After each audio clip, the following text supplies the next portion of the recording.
thus have analyzed the text and come to the conclusion that the vulture in the poem, the vulture, symbolizes the tractors and banks in Grapes of Wrath, and the tractors and banks in Grapes of Wrath represent a monster that is trying to control the people, and Tom in the Great Gatsby also represents a controlling monster.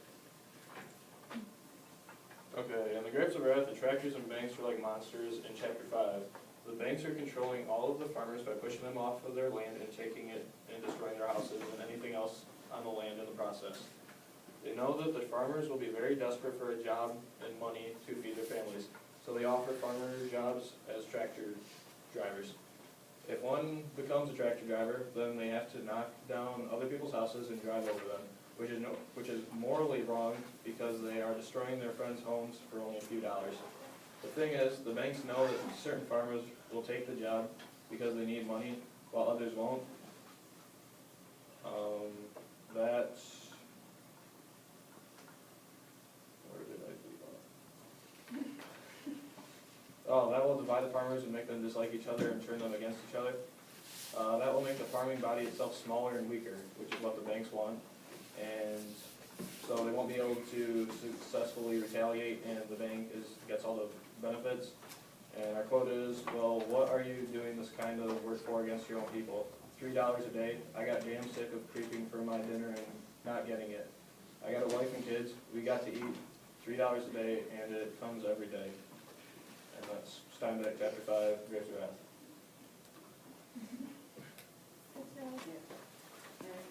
And here you can see, like, the turtle from chapter 5 of Grapes of Wrath. He is, he's kind of like the farmers also in Grapes of Wrath, because they all have these these goals they're trying to get at. And in a way, they sometimes, like the turtle, he's got to get to a goal, and he doesn't, like, not everyone knows what it is, and he might not even know what it is, but he's still going towards it. I mean, he'll have different obstacles, like mountains are obstacles. And all these different obstacles he will go through, just like the farmers, when they're going through a bunch of different obstacles, just to reach a certain goal. And they just keep going.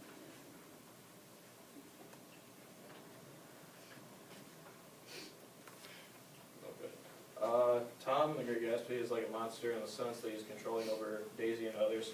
One man, he was trying to sell a car to. Tom just keeps acting like it was a game. He would have it at one price, say another price at another time, and just keep toying with the guy. The guy wanted to buy the car, but could only afford so much, and Tom kept playing with him, putting the price over a little over that. He also kept control of his wife, Daisy.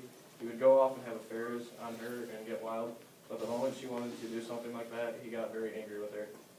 Our quote is, he nodded sagely, Tom Buchanan, to Gatsby.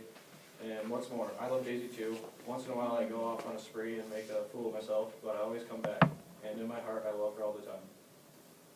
So this is a car salesman being all greedy and stuff, trying to sell a car to a hopeless guy, and he's pretty much controlling the guy in his hand.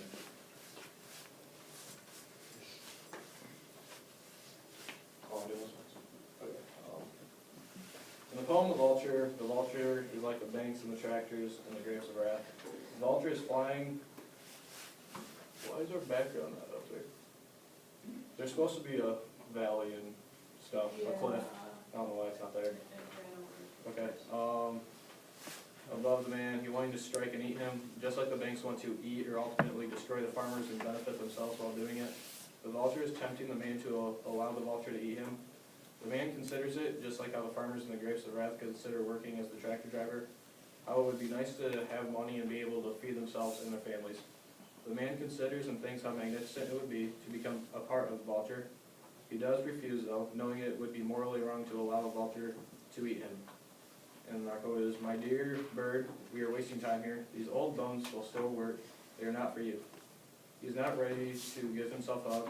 He still has work to do and still needs to fend for himself and keep living. That is just like how the farmers realize that they will not work for the banks and allow themselves to be eaten by them. It would be morally wrong. They may be tired and worn, but they can still carry on and are not willing to give themselves up to the banks. Oh, there's the background. Oh, okay. Alright.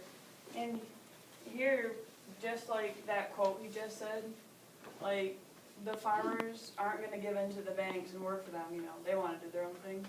And the guy laying on the hill, he's not gonna let the vulture eat him, even though it may be nice to be eaten by a vulture and become a part of him, he's not gonna do it. And so like here, they're like Superman, doing their own thing. And even though they may be worse off than before, like they would have been better off if the farmers would have worked for the banks, or maybe the guy on the hill would have been better off if he would have gotten eaten by a vulture. But even though there's that possibility, they still went for their own thing, even if they're lower than where they would have been before. That's a